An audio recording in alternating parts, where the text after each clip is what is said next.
What's up, family? My name is Trail, and today we have a new bill that was just announced by the Biden administration. The purpose of this bill is to counteract the inflation in this country. Now, Biden says that this is something that we need urgently to address, and he hopes that this bill will help correct the issue. Now, in addition to that, we have another state that just reached a deal on some $1,700 relief checks for families. Now, this could be some positive news as Americans continue to wait for the federal government to provide a fourth stimulus check. And last but not least, guys, hey, we have an interesting message from the former president, Donald Trump. And I want to go ahead and share that with you guys today. And I really hope what he says will actually work. But in the meantime, guys, hey, on this channel, we cover everything from what's going on around the world with the stock market, with the war in Ukraine, as well as multiple daily news stories around the world. So if you're interested in any of these topics today and you want to be a part of this channel, be so kind and go ahead and subscribe to it. It's totally free. And if you end up liking today's video, then go ahead and hit that like button for us. It really helps out this channel. Now let's go ahead and start with the video. Also, guys, just as a quick reminder, don't forget about those two promotions that I told you guys about with the Webull, where you can receive those 5 free stocks, and with the Chime Bank account, where you can receive a free $100 just by signing up and making a direct deposit from your employer. Now, both of these promotions will end at the end of this month. So I want to remind you guys to go ahead and sign up if you haven't already. Now, if you're interested, both of those links will be down below in the description. Well, guys, on the previous video, I told you guys that the TSA was extending the mask mandate for travelers an additional 2 weeks, but we just heard from yesterday, guys, that one of the judges ended up striking down that deal that was proposed from the CDC. According to this article, it says that the TSA is not enforcing travel mask mandates after a judge strikes down. Now, it says right here that the TSA is no longer enforcing the federal government's mask mandate for travel after a federal judge in Florida struck down the CDC's directive. Now, the agencies are reviewing the decision and assessing the potential next steps to take, according to a Biden administration official. And in the meantime, today's court decision means that the CDC's public transportation masking order is not in effect at this time. Now, therefore, this means that the TSA will not enforce its security directives and emergency amendments that are requiring mask usage on public transportation, as well as those hubs in different places. And the TSA said in a statement late on Monday night that it would no longer implement a directive by the CDC to extend the mask mandate for the additional 2 weeks. Now, according to the Biden administration, they are still encouraging travelers to wear masks on public transit in order to protect against COVID-19 in the wake of Monday's ruling by this particular judge in Florida. But those who do not wear face coverings on planes and other modes of public transportation will not face any consequences. So, according to the White House press secretary, Jen Psaki, she told reporters on Monday that the ruling was very disappointing and that the administration was reviewing this particular decision by this judge, and the Justice Department would make any decision on litigation, and that the administration could choose to appeal this particular ruling. Now, guys, I will continue to update you guys on this topic as it develops over this particular week, because we've seen within a 48-hour turnaround where this mask mandate was extended for 2 weeks, and now this judge has ended that altogether. So I'll keep you guys posted on any updates following. In addition to that, guys, hey, Russia continues to pound on Ukraine. They will just not give up. Initially, we thought that Russia was removing their troops from Ukraine and going back to their home states. However, they ended up moving their troops over to the eastern portion of Ukraine, which I believe they wanted to go ahead and focus on Donbas. And yes, over the weekend, guys, Russia is pounding them again with massive strikes on Ukraine. On early Monday, Russia claims that it deployed a mass strike in Ukraine overnight that reached hundreds of targets. Now, the Russian Defense Ministry wrote in a statement on Monday that the strike included its Air Force, missile forces, artillery, and air defense systems, according to Reuters. Now, Moscow said that the strikes, which occurred word in Kharkiv, then Zaporizhzhia, Donetsk, yeah, all of these particular regions that I cannot say the names right here, and the port of Mykolaiv demolished 16 Ukrainian military facilities, according to Reuters. Now, those targets reportedly included 5 command posts and fuel depot and 3 ammunition warehouses. Now, Ukrainian armor and forces were also destroyed, according to this particular report, citing the defense ministry. Now, Russia said that the strikes were aimed at 108 targets where it believed that Ukrainians had its forces and armor, and the defense ministry said Ukraine was preparing monstrous provocations that included a large number of civilian casualties in an effort to make Moscow look very bad. Now, the ministry specifically accused Ukraine of planning to target Orthodox churches and cathedrals on Saturday, the day before Orthodox Easter came along, which is a holiday that is celebrated by a large number of Ukrainians and Russians. Now, Moscow claimed to have evidence bolstering its allegations, but did not provide any insight whatsoever. Now, this particular mass strike came in the 7th week of Russia's invasion of Ukraine, which began on February the 24th. Moscow has recently repositioned its efforts to the eastern and the southern portion of Ukraine, with a particular emphasis on the besieged port city of Mariupol. So, yes, guys, this war is not over. We were hoping that sometime here in the near future that Vladimir Putin would go ahead and call his troops back home and go ahead and consider this as a failure for Russians. But we are not seeing that at all, guys. We are seeing that he is just repositioning his troops to other areas that he knows that he feels more confident that he can conquer and take over to make a part of Russia. But again, guys, we will continue to keep these guys in our prayers and hope that this invasion or this war will end very soon. In addition to that, guys, Russia also sent a letter to the United States. And right here it says that Russia sends a formal letter warning the United States to go ahead and stop arming the Ukrainians. Yes, Russia has sent a formal letter to the U.S. warning that shipments of sensitive weapons from the United States and NATO were exacerbating tensions in Ukraine and could lead to unpredictable consequences. Now, I don't know about you guys, but do you take this particular formal letter as a threat to the United States? Because you guys know that the United States don't take threats much kindly, I will say, guys. Now, this particular letter, which was viewed by the Post, added that the U.S. has flaunted the rules governing the transfer of weapons to conflict zones. And according to this letter that was dated on Tuesday, Russia accused NATO impending early peace negotiations with Ukraine in order to continue the bloodshed. Now, the State Department declined to confirm any private diplomatic correspondence to this formal letter. However, a spokesperson added that it can confirm that along with allies and partners, we are providing Ukraine with billions of dollars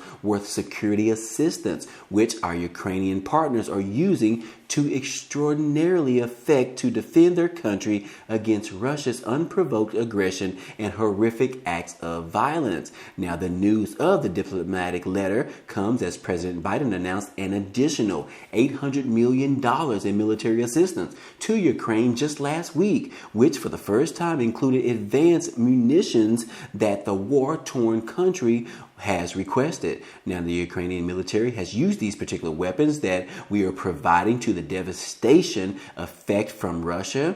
Now, as Russia prepares to intensify its attack in the Donbas region, the United States will continue to provide Ukraine with the capabilities to defend itself. So in regards to this particular letter, or will you say this particular threat from Russia to the United States, obviously, the United States doesn't care at all, guys. They said that the U.S. and NATO will continue to provide millions of dollars as well as military equipment to the Ukrainians in an effort for them to be able to use this equipment to defend their country. And yes, by the way, the U.S. does not care about any former letter from the president of Russia, Vladimir Putin. So yes, guys, you can go ahead and tell Putin that he can take that letter and shove it where you know he knows best, guys. But anyways, guys, hey, we did hear from the former President Donald Trump, guys, and this is what he had to say. Trump calls for Russia and Ukraine to reach an agreement to go ahead and end this war. Yes, finally, the former President Donald Trump is stepping up and using his power and his voice to go ahead and call an end or a truce to this invasion on Ukraine. Yes, the former President Donald Trump said on Monday he is calling for an end to the violence in Ukraine weeks after Moscow launched its unprovoked military attack. He said that it doesn't make sense that Russia and Ukraine aren't sitting down and working out some kind of agreement. Trump, who initially praised Russian President Vladimir Putin as being smart over the invasion before later denouncing the move as genocide, which I will say that he actually backdoored what President Biden had to say in regards to calling President Vladimir Putin as being just simply genocide. The former President Donald Trump also said that this is genocide as well. Now, the former President Trump also said that if they don't do it very soon, there will be nothing left but death,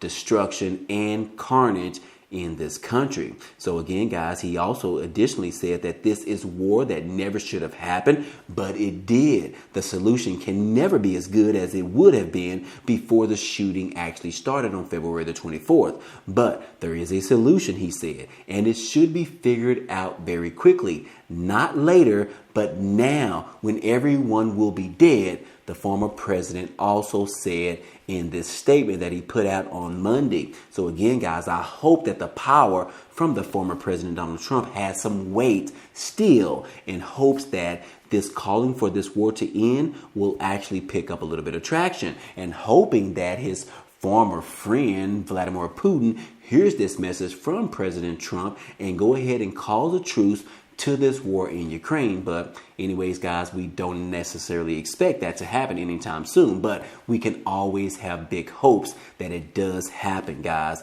But anyways, guys, that is exactly what we heard from the former President Donald Trump. Now, in other news, guys, hey, the White House is standing by a statement that they put out at the end of last week in regards to whether or not President Biden will actually go ahead and visit this country of Ukraine. As we saw, where 3 lawmakers visited Ukraine last week, and now lawmakers are also calling for the current President Biden, to visit Ukraine. But in this particular statement by the White House, they are saying that President Biden will not visit Ukraine anytime soon.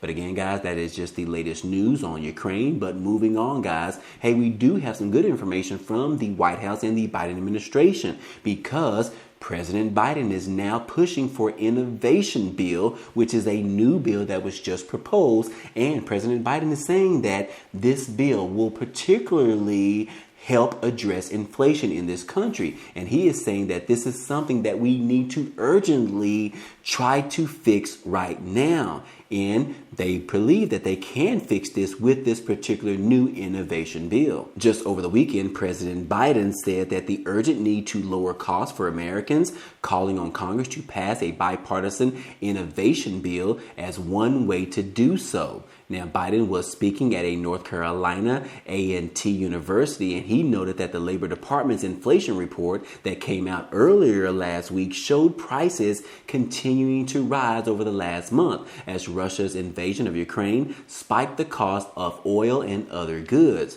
Now, he said that what people don't know is that 70% of the increase in inflation was a consequence of Putin's price hike because of the impact on oil prices. And 70%, Biden said it was 70%.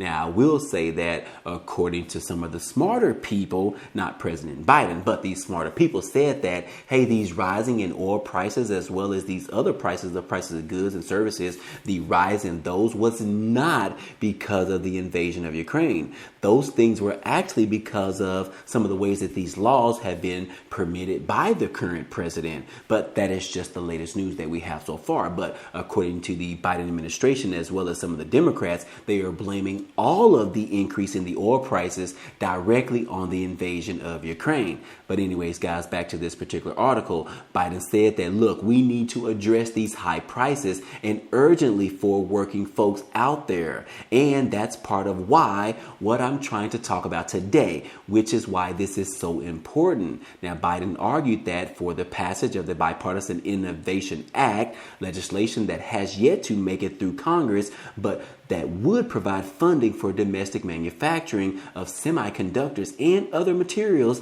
that would make the United States less dependent on foreign supply chains. Now, he said that when we build more in America, we increase economic capacity, and ultimately it helps lower everyday prices for families. Now, Biden also said in a warning message that other countries were closing in fast by boosting their own manufacturing capacity, and Congress needs to get this innovation bill to my desk as quickly as possible. Economic strength is on the line right now, and national security as well is on the line. Now, in addition to that, guys, inflation has plagued Biden's presidency during his first year in office, with prices increasing for much of the last 6 months and undercutting what has been an otherwise strong economic recovery from the coronavirus pandemic. And multiple polls have shown that Biden is struggling to gain traction with voters right now on his handling of the economy, with inflation being a key issue right now.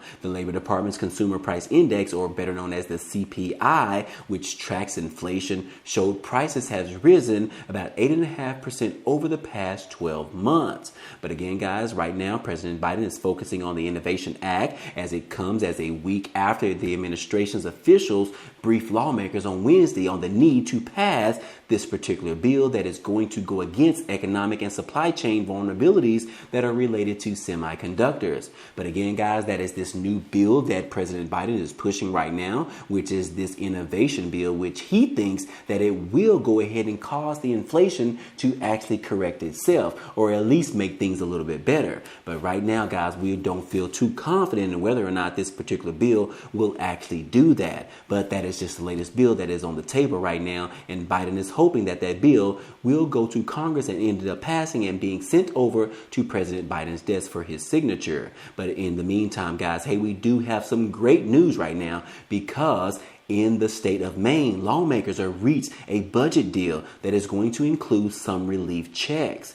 Yes, the state lawmakers in Maine worked until early hours on Friday morning to reach a supplemental budget agreement on how to use a state revenue surplus. And the legislatures and Finance Affairs Committee unanimously approved of a supplemental budget proposal that will now go to the full legislature. Now, this particular budget includes $850 relief checks to more than 850,000 Mainers. And to get this check, you must be a full-time resident of the state and file a 2021 Maine income tax return by October the 31st of this year. Now, Mainers will qualify if they, number one, make up to $100,000 per year if a single filer, or if married and filing separate, make up to $150,000, or if filing as a head of household, or either make up to $200,000 for couples filing jointly. Now, according to the Office of the Presiding Officers in the Maine legislature, other highlights of the supplemental budget include ongoing income tax relief for retired Mainers, fixes to issues with public employee pensions, funds the Maine veterans' homes in Caribou and Machias to keep them open, invest in nursing homes, residential care facilities, and other providers so that these in need of long-term care can get the care that they actually need close to home, supports cost of living adjustments and increased rates to support wages of at least 125% for direct care workers in long-term care, as well as invest $25 million in Maine's hospitals to keep these facilities open, as well as reduces the wait list for in-home and community support services for older Mainers and other adults. So again, guys, this particular bill is going to offer $850 per individual in the household and up to 2 individuals, which comes to a total of $1,700 in relief checks for families, guys. So yes, this bill just reached a deal in the state of Maine. So if you guys live in Maine right now, hey, you could be on the verge of receiving some additional relief checks in the near future. And these relief checks could be up to $1,700. Yes, guys, we love to see stimulus checks being offered in various states all over, which is what we have seen over the past few months. And we hope that we continue to see more states offering additional relief checks, stimulus checks, as well as rebate checks, as well as gas checks, and all sorts of checks, guys. We hope to to see those different types of things being offered to residents in various states in this country. Again, guys, I hope all of this information was helpful to you today. Well, anyways, guys, hey, that's all I have for you today. Now, if you enjoyed this type of content and you want to see more, hey, go ahead and subscribe to the channel. It's totally free. And if you like this video, then go ahead and hit that like button for us. It really helps out this channel, as well as it tells YouTube to share this video with others. But anyways, guys, hey, I appreciate you guys stopping by and watching, and I hope to see you